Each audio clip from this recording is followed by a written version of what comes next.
YouTube kelas. Ada YouTube kelas. Mau lihat namanya Mister aku biar bisa review lagi. Iya nanti. Lupa.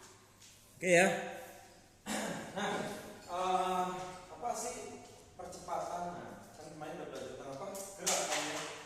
Jadi sekarang kita belajar tentang percepatan. Nah, Mister bilangnya di sini percepatan. Nah, percepatan itu simbolnya A ya. A ya, A.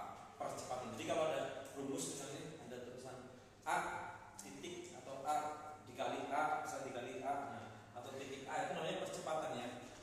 Nah, percepatan itu merupakan perubahan apa? Kecepatan.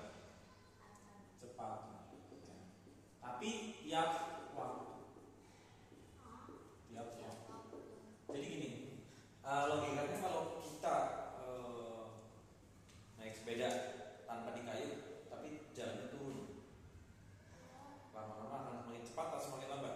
Semakin cepat. Cepat. Itu namanya kecepatan. Di perubahan kecepatan. Awalnya pelan jadi cepat.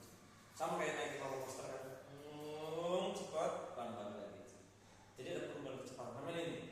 Ini apa ini? Spidol. Mister jatuhin. Awalnya pelan di sini. Sampai sini dia akan semakin Cepat. nah, kan? Semakin tinggi, semakin cepat. Itu namanya percepatan.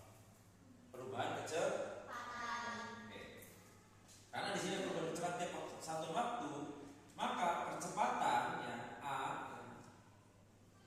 itu sama dengan perubahan kita selisih, ya kan? Berarti V 2 dikurangi V 1. V 2 itu apa sih? V terakhir. V akhir dikurangi V awal dibagi dengan T. Misalnya gini, ya. Ini sebagai contoh, misal punya di sini ada gerak, ada seseorang lah gitu ya naik mobil. Nah, awalnya kecepatannya 10 meter per second. Kemudian dia berubah ke kanan, ya. Jadi 20 meter per second.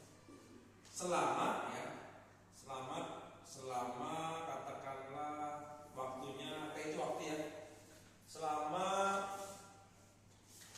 4 detik. Artinya apa? Ada perubahan kecepatan